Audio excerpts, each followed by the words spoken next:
우리 마태복음 말씀을 보시겠습니다. 우리 마태복음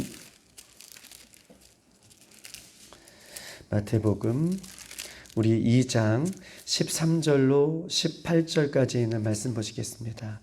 마태복음 2장 13절로 18절까지 있는 말씀, 저와 여러분 한 절씩 그렇게 교독하시겠습니다. 그들이 떠난 후에 주의 사자가 요셉에게 현몽하여 이르되 헤롯이 아기를 찾아 죽이려고 하니 일어나 아기와 그의 어머니를 데리고 애굽으로 피하여 내가 네게 이르기까지 거기 있으라 하시니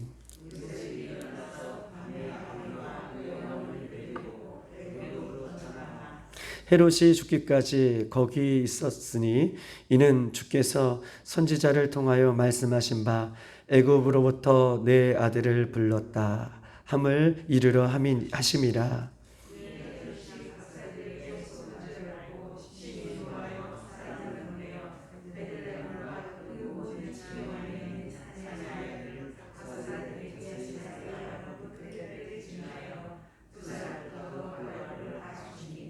이에 선지자 예레미야를 통하여 말씀하신 바 슬퍼하며 크게 통곡하는 소리가 들리니 라헬이 그 자식을 위하여 애곡하는 것이라. 그가 자식이 없으므로 위로받기를 거절하였도다 함이 이루어졌음이라. 아멘. 할렐루야. 오늘도 이 마태복음 2장 13절로 18절까지 주시는 이 말씀을 가지고 우리가 오늘 하루를 승리하며 살아가는 저와 여러분이 되기를 주님의 이름으로 축복합니다. 혹시 여러분은 뜻을 정하여 살고 계십니까? 뜻을 정하여 살고 계시냐라고 이렇게 묻습니다.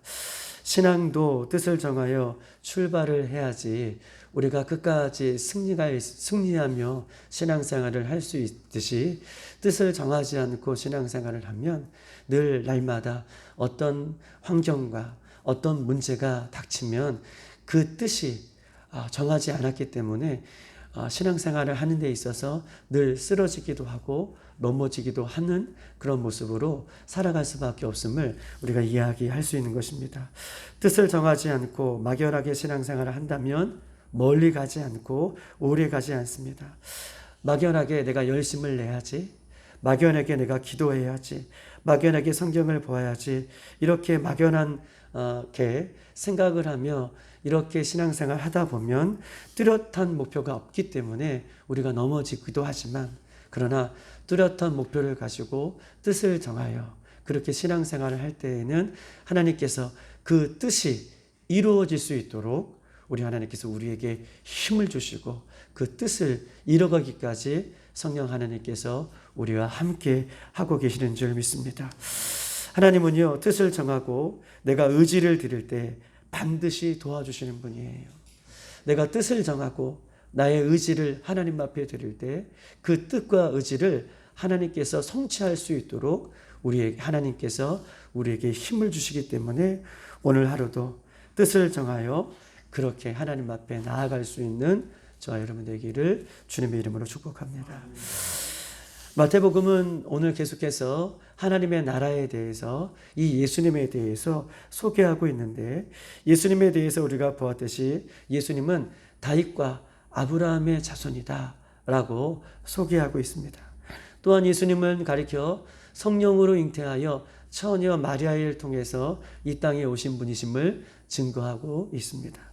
예수님은요, 온 인류의 경배와 찬양을 받으실 왕 중의 왕이심을 우리가 어저께 보았습니다. 또한 오늘 본문은 예수님을 가리켜 구약의 말씀을 이루시는, 구약의 예언의 말씀을 성취하시는 분이 우리 예수님인 것을 오늘 본문은 우리에게 이야기하고 있어요. 이것은 굉장히 중요한 의미를 갖고 있습니다. 구약의 말씀을 성취하시는 분이 우리 예수님이다 라고 성경은 이 곳곳을 통해서 우리에게 말씀하고 계십니다. 우리가 2장 5절을 우리가 읽고 지나갔지만 2장 5절은 다시 한번 우리에게 말씀해 주시는데, 2장 5절 한번 보겠습니다. 이르되 유대 베들레헴이 오니 이는 선지자를 통해서 기록된 말씀이라 라고 얘기하면서 예수님께서 유대 베들레헴 땅에서 오셨다 라고 하는 이 말씀을 구약의 말씀 가운데 성취하고 있는 모습을 우리가 찾아볼 수 있습니다. 이 말씀, 예수님께서 베들레헴에서 오셨다, 베들레헴에서 태어나셨다, 이 말씀이 어디 구절에서 성취가 되냐면 미가서 5장 2절의 말씀에 이 말씀이 성취되어지는 것을 볼 수 있습니다. 한번 찾아볼게요. 1295쪽입니다.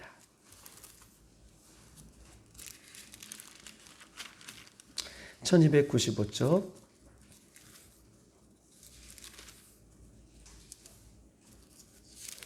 미가서 5장 2절에 있는 말씀입니다.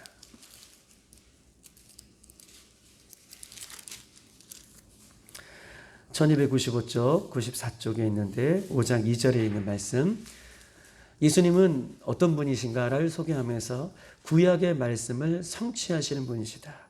우리 한번 2장 5절의 말씀 다 같이 한번 읽어보겠습니다. 시작. 베들레헴 에브라다야 너는 유다 족속 중에 작을지라도 이스라엘을 다스릴 자가 내게서 내게로 나올 것이라. 그의 근본은 상고에 영원히 있느니라. 아멘. 오늘 이 미가서 2장 5절에는 예수님을 가리켜 이스라엘을 다스릴 자가 내게서 나오겠다. 내게서라고 하는 것은 앞에 서절의 말씀처럼 이 베들레헴아라고 얘기했던 에브라다야라고 얘기했던 이 베들레헴을 이야기하고 있어요. 내게서, 베들레헴에서 하나님께서 예수님을 태어나게 하신 이 약속의 말씀이 이루어졌다라고 이렇게 이야기하고 있습니다. 베들레헴 에브라다야 너는 유대에서 가장 작은 마을 중에 나았으며 너에게 이스라엘을 다스릴 자가 나올 것이라 라고 그렇게 이야기하고 있어요. 즉 다시 말해서 이 상고는 상고다라고 표현하고 있잖아요. 내게서 내게로 나올 것이라. 그의 근본은 상고에 영원히 있느니라. 이 상고라는 말은 어떤 말이냐? 아득한 옛날, 그 다음에 태초, 이것이 상고라는 말의 표현이에요. 예수님의 근본은 아득한 옛날 태초부터, 예수님의 근본은 태초부터 존재하는 분이신데 그 태초부터 아주 옛날부터 존재하시는 분은 이 땅에 베들레헴에서 나올 것이다 라고 하는 이 미가서의 말씀이, 미가서 5장 2절의 말씀이 오늘 이 마태복음에 있는 말씀 속에서 예언되고 예언된 이 말씀이 성취되었음을 성경은 우리에게 오늘 본문을 통해서 이야기하고 있는 것입니다. 특별히 오늘 본문 2장 13절로 15절에는 이렇게 써 있습니다. 우리 15절을 한번 읽어볼까요? 본문 2장 15절 다 같이 시작. 헤롯이 죽기까지 거기 있었으니 이는 주께서 선지자를 통하여 말씀하신 바 애굽으로부터 내 아들을 불렀다. 아멘. 애굽으로부터 내 아들을 불렀다라고 얘기하면서 예수님께서 하시는 말씀을 지금 예수님께서 이 땅에 태어나셨을 때의 그 사항을 이 말씀 속에서 성취되었음을, 과거의 구약의 말씀이 성취되었음을 이야기하고 있어요. 헤롯이 죽기까지 거기 있었으니 이는 주께서 선지자를 통하여 말씀하신 바 애굽으로부터 내 아들을 불렀다 함을 이루라 함이라. 이 말씀은 무엇입니까? 이따도 여러분들에게 소개하겠지만 헤롯이 2살 이하의 아이들을 다 죽여요. 그런데 하나님께서 오늘 본문에 이야기했듯이 13절에 천사가 현몽하여 이 요셉에게 나타나서 애굽으로 급히 내려갈 것을 이야기하고 있고 예수님과 마리아와 요셉이 어떻게 해요? 애굽으로 피신하여, 즉 다시 말해서 헤롯이 15절 죽기까지 거기 있었으니 이는 주께서 선지자를 통하여 말씀하신 바 애굽으로부터 내 아들을 불렀다. 애굽으로부터 내 아들을 불렀다는 것은 예수님께서 애굽으로 피하였다라고 하는 이 말씀이 구약에서 어디에 나와 있는 말씀인데 이 말씀이 성취되었다. 예수님께서 애굽으로 내려간 이 말씀이 성취되었음을 성경은 이야기하고 있습니다. 어떤 말씀이냐 한번 찾아볼까? 호세아 11장 1절에 있는 말씀입니다. 호세아 11장 1절 1266쪽에 있습니다.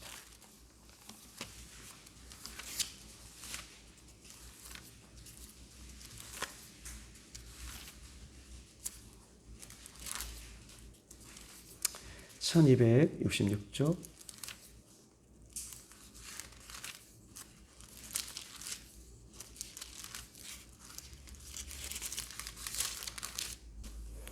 우리 한번 11장 1절에 있는 말씀 다 같이 한번 고백하십니다. 시작. 이스라엘이 어렸을 때에 내가 사랑하여 내 아들을 애굽에서 불러내었거늘. 아멘. 이 호세야 11장 1절에 이스라엘이 어렸을 때에 내가 사랑하여 내 아들을 애굽에서 불러내었거늘, 이 말씀이 오늘 이 마태복음 2장 15절 애굽으로부터 내 아들을 불렀다라고 하는 이 말씀을 성취하고 있는 거예요.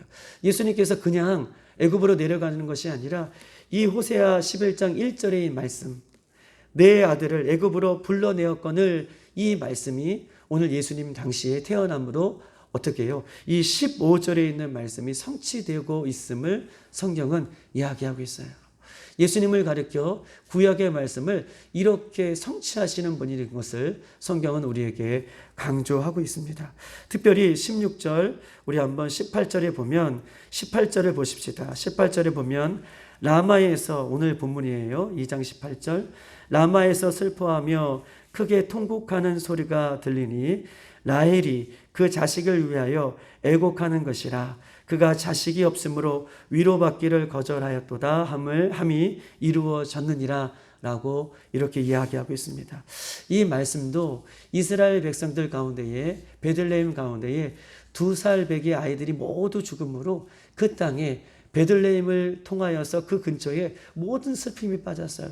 이 슬픔에 빠진 이 모습을 가리켜 오늘 라마에서 슬퍼하며 크게 통곡하는 소리가 들리니 라헬이 그 자식을 위하여 애곡하는 소리가 들리는 것 같이 베들레헴의 아이들이 죽음으로 이렇게 슬퍼하며 애통했던 그 모습이 구약에 있는 말씀을 통하여서 이 모습이 그 당시에, 예수님 당시에 아이들이 죽음으로 여인들이 슬퍼하는 그 모습을 구약의 말씀을 인용하여서 이 말씀이 성취되는 것이다 라고 이렇게 이야기하고 있는 것입니다. 우리 한번 찾아봅시다. 예레미야 31장 10절에 있는 말씀입니다. 1101쪽에 있습니다.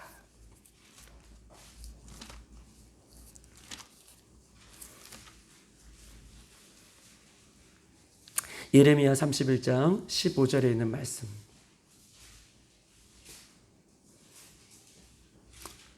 31장 15절 다 같이 1101쪽에 있습니다.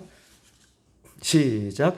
여호와께서 이와 같이 말씀하시느니라. 라마에서 슬퍼하며 통곡하는 소리가 들리니 라헬이 그 자식 때문에 애곡하는 것이라. 그가 자식이 없어서 위로받기를 거절하는도다. 아멘. 동일한 말씀이 이 마태복음 외에도 18절에 그렇게 기록하면서 예수님 당시에 이런 사항들이 펼쳐진 것, 라마에서 슬퍼하며 통곡하는 이 이야기들이 예레미야 31장 15절에 그대로 성취되고 이루어지고 있음을 성경은 이야기하고 있습니다. 라마에서 통곡하는 이 예레미야의 말씀이, 이 구약의 말씀이 예수님께서 이 땅에 오심으로 온전히 성취되어 오는 것입니다. 사랑하는 여러분, 이것들을 한번 보십시다. 오늘 말씀을 보면 예수님은 구약의 말씀을 성취하시는 분이신 것을 계속해서 반복하여 우리에게 말씀하고 계셔요. 여러분 보십시다. 이 땅에 올 때에는 순서 있게 이 땅에 태어나죠. 이 땅에 올 때는 우리가 순서 있게 이 땅에 옵니다. 그러나 주님께서 우리를 부르실 때에는 죽는 것은 순서가 없이 주님 앞에 섭니다. 삶과 죽음은 늘 공존하여 살아가요. 우리가 이렇게 살아가지만 지금 살고 있는 우리 가운데에도 삶과 죽음은 늘 공존하여 이렇게 살아가고 있어요. 예수님께서 우리를 부르실 때에는 순서가 없게 우리를 부르십니다. 그러므로 매일매일 다시 오시겠다라고 하는 이 약속의 말씀. 예수님은요, 이 땅에 태어나심으로 구약의 말씀을 성취하셨잖아요. 우리가 이 세 구절을 다 보았잖아요. 이 세 구절, 구약에 약속하신 이 예수님에 대한 이 구절이 예수님이 이 땅에 오심으로 이 세 구절의 구약의 말씀이 성취되었어요. 그러면 신약에서는 어떤 약속을 하고 계십니까? 예수님께서 다시 오시겠다라고 하는 약속의 말씀을 우리에게 주셨어요. 그 약속의 말씀은 예수님께서 다시 오심으로 성취되어 거예요.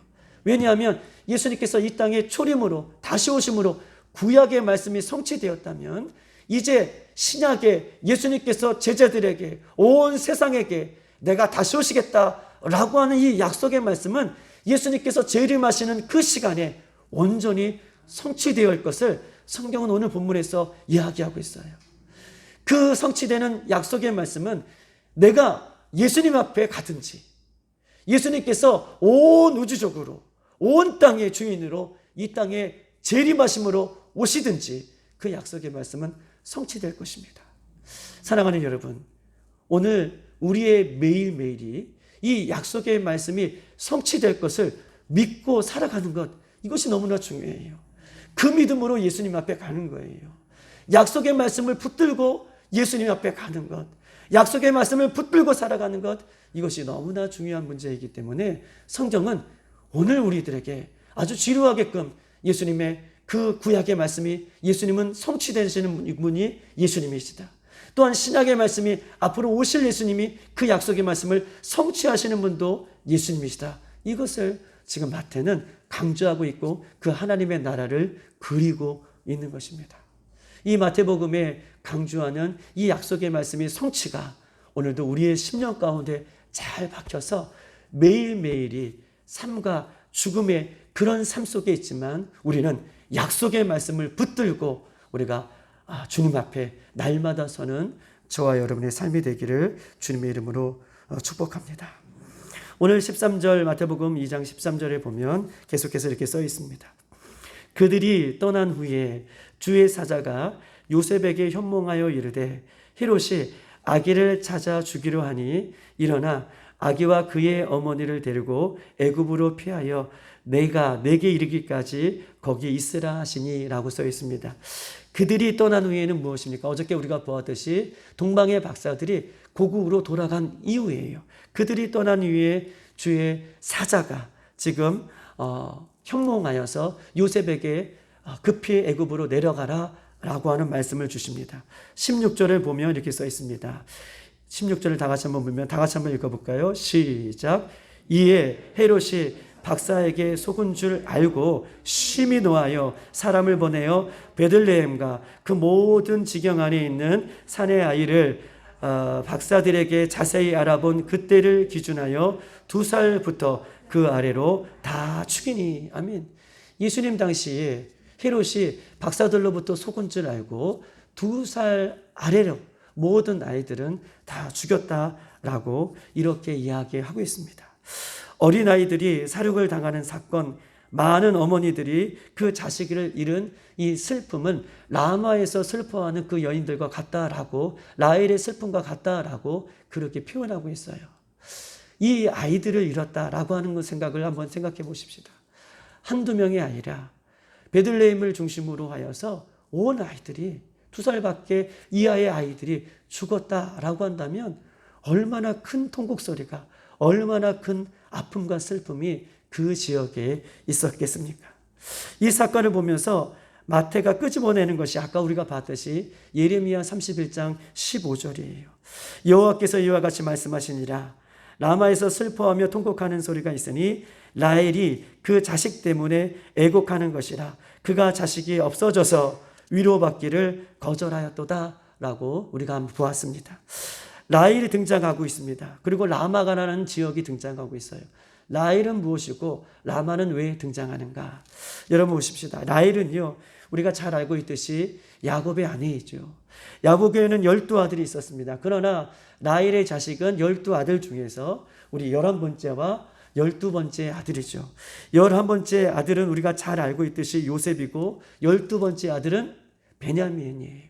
그것이 라헬의 자식입니다. 그런데 라헬이 난 2아들 요셉과 그 다음에 베냐민 중에서 이 라헬이 베냐민을 낳다가 창세기 39장에 보면 어떻게 하죠? 맞아요. 라헬이 베냐민을 낳다가 창세기 39장에 보면 죽습니다. 그리고 라헬을 묻은 곳이 우리가 마태복음을 서두에서 얘기했듯이 라헬이 죽은 곳이, 라헬을 장사한 곳이 어디죠? 베들레헴이에요. 맞아요. 베들레헴에 묻습니다. 창세기 30장은 이렇게 라헬이 베냐민 때문에 죽고 또 라헬이 죽음으로 베들레헴에 묻었다라고 얘기하고 있어요. 그러면서 예수님의 탄생 이야기에 라헬을 등장시켰습니다. 여러분 보십시다. 베들레헴에게도 베들레헴 이 근처에 예수님이 탄생하실 때에 수많은 아이들이 이 헤롯을 통해서 죽음을 당합니다. 그 당시에 베들레헴에 사랑하는 자녀를 잃어버린 슬픔에 찬 어머니들의 그 슬픔이 라헬이 자식을 낳음으로 그렇게 죽어가는 그 슬픔과 같다라고 하는 의미로 성경은 이 라헬을 이 마태복음에 끄집어 놓고 있는 것이죠. 여러분, 라헬이 자식을 잃고 슬퍼하는 어머니의 대명사로 라헬을 집어넣고 있어요. 아이를 낳다가 죽은 그 라헬을 슬퍼하는 그 라헬의 모습을, 온 가족이 슬퍼하는 그 모습을 마태복음에 헤롯 당시에 수많은 아이들이 죽음으로 어머니들의 슬픔을 라헬의 슬픔으로 대명사처럼 이야기하고 있는 거예요. 그 자식을 잃은 어머니의 슬픔을 라헬의 모습을 통해서 어머니의 슬픔을 지금 대면하고 있는 모습이 오늘 마태복음의 장면인 것입니다. 라마는 어떤 것입니까? 라마는 우리가 잘 알고 있듯이 바벨론의 느부갓네살 왕이 남유다를 포로로 끌려갈 때에, 바벨론으로 끌려갈 때에 그냥 끌고 가신 것이 아니라 그들을 집결한 장소가 있어요. 바벨론으로 끌려갈 때에 그냥 한 번에 끌려간 것이 아니라 모든 유다의 사람들을 집결하여서 끌고 가는 장소가, 집결하여 모은 장소가 라마라는 것이에요. 여러분, 바벨론으로 끌려갈 때에 집결되어 있을 때 여러분 거기서 기쁨 장소입니까? 노예로, 다른 나라에 종으로 끌려가기, 그 자리에 모여 있다면 아마 그 라마라는 곳은요, 슬픔의 장소였을 거예요. 아픔의 장소였을 거예요.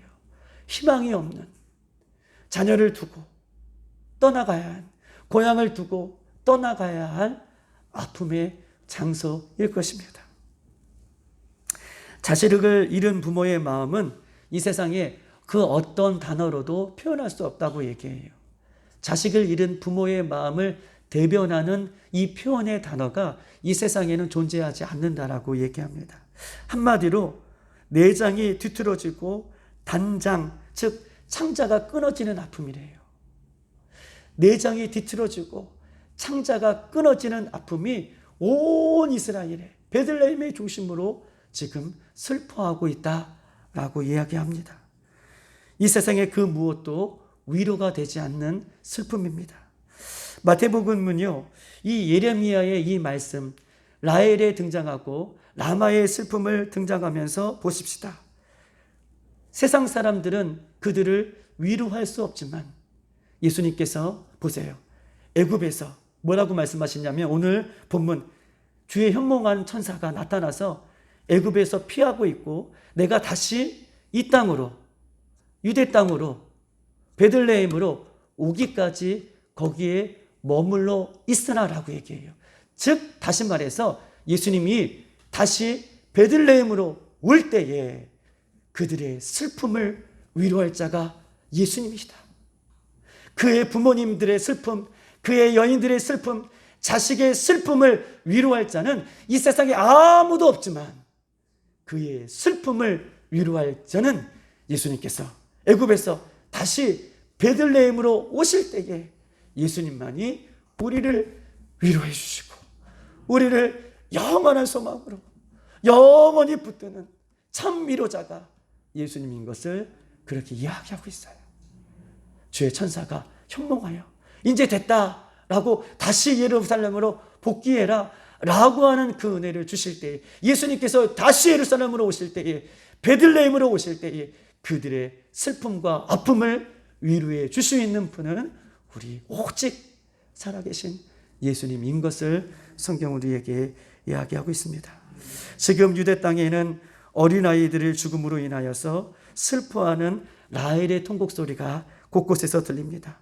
베들레헴을 중심으로 수많은 아이들이 죽인 또 헤롯으로 인하여서 수많은 또 사람들을 죽인 그 슬픔이 라헬이 곳곳에서 있습니다. 그러나 포로로 끌려간 이스라엘 백성들이 다시 회복하여서 돌아오는 그 은혜를 회복해 주시는 분이, 그 슬픔을 회복해 주시는 분이 우리 예수님인 것을 오늘 본문은 우리에게 설명하고 있는 것입니다. 여러분 보십시다. 예수님 당시에 자녀들이 살육당했던 라헬 같은 부모들이 수많은 위로를 받기를 소망했어요. 무슨 말로도 무슨 어떤 것으로도 그들을 위로할 수 없고 어떤 것으로도 그의 마음을 헤아려 줄 수 없지만 그 무엇보다도 위로해 줄 수 있는 것은 우리 예수님인 것을 이렇게 강조하고 있습니다. 사랑하는 여러분, 우리도 이 땅에 살면서 믿음을 지키고 또 신앙을 지키기 위하여 때로는 눈물과 때로는 아픔과 고난과 어려움, 이런 라헬 같은 위로가 필요할 때에 수많은 사람들은 위로가 잠깐은 될 수 있어도 영원한 위로가 되지 못하지만, 그러나 우리가 믿음 생활하고 신앙 생활하며 저 천국까지 이르기까지 슬프고 외롭고 때로는 고단할 때에 예수님만이 참 위로자이시고 우리의 힘이 되신다라고 말씀해 주시면서 그분은 약속을 성취하시는 분이시다, 이렇게 우리를 위로하겠다라고 말씀해 주셨다면 그 위로자 되신 예수님은 그 약속을 반드시 성취하시는 분이 우리 예수님이시다라고 그렇게 말씀하고 있는 것입니다.